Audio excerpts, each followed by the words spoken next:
Мына Бапайды алып келдим, короче, Сокулуктан. Саат 1:42 өттү. Мен линияга 12-де чыккам.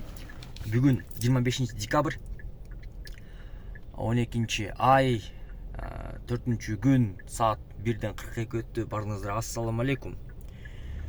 Короче, окуя мындай болуп башталды. Линияга чыктым, эконом комфортту жандыргам. Анан кийин экономдон түштү, Сокулуктун больницасынанчы. Бул жигит чалып, короче, ушундай юрфага барыш керек, алдына жатып барыш керек, наркы берки дейт. Все хорошо деп барып, эме кылдым. Барып пассажирди алып, баласы отурду. Келдик эмегечи. Бияка келдик юрфага. Юрфага келатканда астыбызда скорый өттү да. Ошо скорый өткөн айтып атпайбы, короче. Ал жактан мен алдымдагылар тоже юрфага кетти, бирок алар платный экен дейт, короче. 13 000 төлөптүр. Ошо алдыдагы адамдар эмеге скорыйга. Скорыйдын услугасына 13 000 ичинде. Бул жака алып келип, юрфага алып келип, без очереди киргизип, жанагы анализдерин кылдырып, кайра Сокулукка алып барат экен да. Ошонун баардыгы 13 000 турат экен. Мына. Конечно, бул эмес го дейчи, ал келип кеткен. Просто ушундай скорыйлар алып келди да. Мигалкасын эме кылыпчы. Ошондой болду. Короче, мына биринчи заказ 680 сом менен келдим. 1 саат 40 мүнөт общий убакыт кетти, короче, ушул немеге. Будан эми азыр 100 канча сом алса, ошондо менде образна 216 сом. 608 сом. Алса эле алыптыр. Эконом болчу да. Эмени өчүрөлү, экономдо. Ладно, улантабыз. Короче, бул жакта бир движ болуп атат экен. Бул движге мен кантип келип калганымды айтып берейин эми. Угуп туруңуздар деп эле. Короче, жана заказ таштадым го. Бапай менен Сокулуктан келдим деген заказ таштагандан кийин бир досум чалып калды. Чалып, короче, ушундай болду, бир ДТП болуп калдым, короче, мурда күнү дейт. Анан берки экинчи сторонасы типа ГАИ чакырбай эле просто ушу бампердин акчасын кылып берип кой деп туруп, паспортун алып кетиптир. Анан кийин бул болуп чалып атпайбы, ушундай кредит алыш керек болуп атат. Как будто мен кредитный мастер болгондойчу. Анан кийин хорошо, жардам берсем жардам берип коеюн деп неме кылдык, жанагындай поручитель дегендери бар го. Ошондойго болуп берчи деп бүгүн чалып атпайбы. Анан все хорошо деп азыр ошого жолугуп эме кылдык. Азия Молдон жолугабыз деп ошо Азия Молго мен келип неме машинаны коюп, короче, анын машинасы менен кеттик да, ошол немегечи.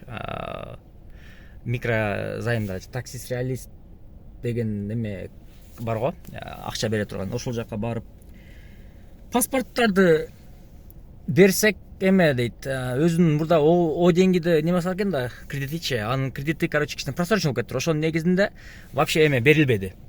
Буга кредит. Анан ошондой микрозаймга барып көрөлү деп, мейли поручитель болсом боло берем деп, мен деле паспортты берсем, что-то отказ кылып койду да. Бирок меники мындай кредит алган эмес да. То есть алгам, бирок мындай просрок болгон эмес да, история жакшы эле. Бирок ошентсе деле бербей койду. 50 000 деп эме кылыптыр эле.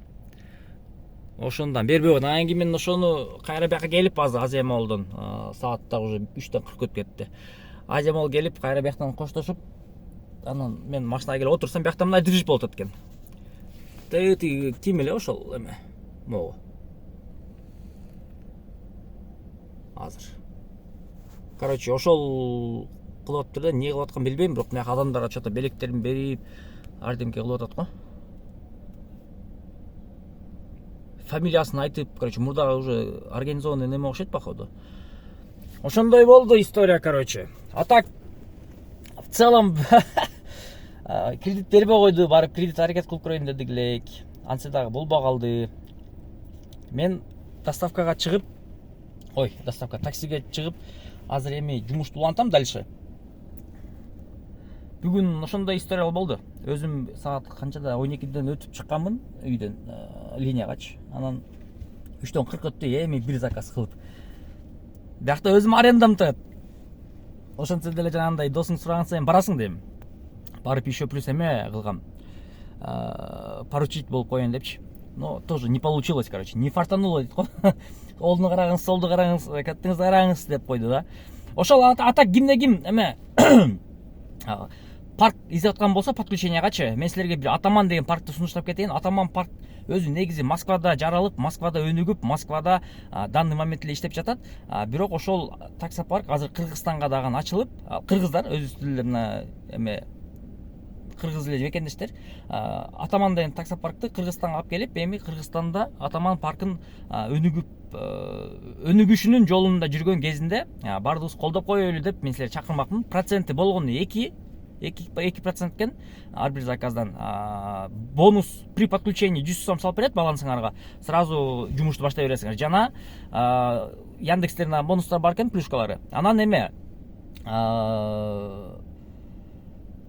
жанагындай моментальный вывод, поддержка 24 жети полностью бар. Кимде ким кошулам деген болсо ушул эмеге номерлерге кайрылып, анан чалып туруп WhatsApp'тан номер эмеңе сүрөтүңөрдү жөнөтүп койсоңор силерге 100 сом салып берет. Ошо 100 соммен жумушту баштай бересиңер буюрса. Атаман деп өзү негизи Москвада есть два парка, Атаман и остальные деген сонун слоганы бар эле да. Азыр Кыргызстанда мен өзүм ошолго паркка слоган ойлоп таптым. Ал слоганды кече жазып эме кылганмын. Жакшы бир слоган ойлоп тапып ошо жазып койгом да, мына комментариydечи, описанияда ошону калып туруп, жазып туруп, ишке кирип туруп иштесеңер болот. А так в целом колдоп коштоп коелук. Себеп дегенде өзүбүздүн мындай айтканда жанагы ата мекендик өндүрүш деп коелу эле. Ошондой 2% экен туугандар. 100 сом салып берет бонус.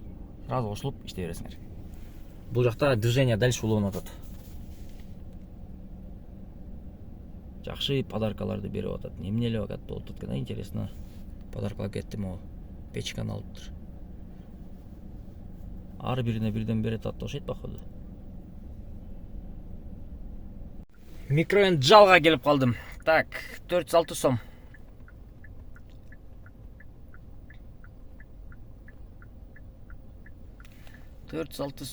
По делам койгом, домой койгом, точнее. Заказ пока жок, күтүп отурабыз. 3 мүнөттөй бияқта эртерээк. Так, 9 мүнөттө келдик, 255 сом. Могу жигит тап келдим. Могу какашка жана Азия мол жакка коюп койсоң ушул жем болуп кетти го. Так, чё, дальше кеттик анда кыбырап. Билбейм, короче, 200 сом келдим. Эме боюнчачы парктардан зависит кылышат да, что-то бир аз заказдар. Вроде аз могу парк менен иштеп турдум, заказдар жакшы эле түшүп атат да. Буга чейин мерки парктан анча түшпөй аткан. Эмне себептен андай болушу мүмкүн? Оюңар болсо жазып кеткилечи, ушундай болуп атабы силерде ситуациялар? Вроде аз могу парк менен эле, могу так 3 заказ кылдымбы, получается. 3 заказ кылдым, 680 сом иштеп койдум да. Бир сааттын ичинде эле. Анан буга чейин берки парк менен что-то заказ түшпөй аткан да почему-то. Силерде деле ушундай болобу негизи? Болсо жазып койсоңор, парктан зависит же зависит этпейби? В целом заказдарчы. А так бүгүнкү айтып атпайбы, карабайсыңарбы? Мындай болот, мындай берип атпайбы түм эле. Ушундай берип атат да. Ладно, ушуну апарып таштап анан коштошоюн, а? Мынакей, 11 мүнөттө келдим, 230 сомго. Завершать этебиз. Пропустить кылабыз. Бул уже бүттү домой. Кайра бир домойум бар да меники. Домой урабыз. Кеттик. Эме. Саатына получается, могу парк менен эсептеп көргөндө, саатына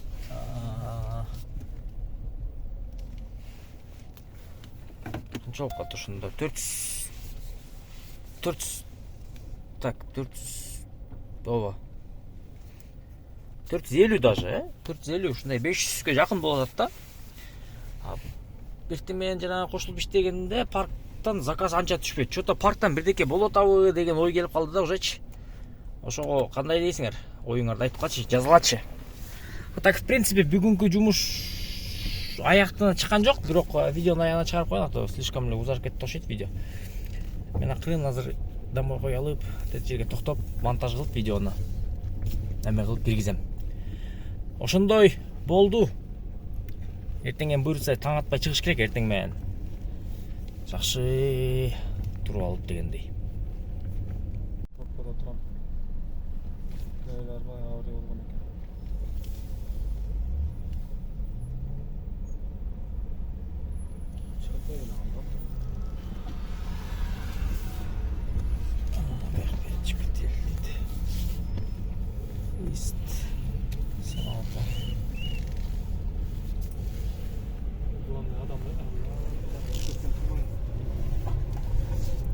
Каяка түшкөт, домашта түшкөт ал жактан.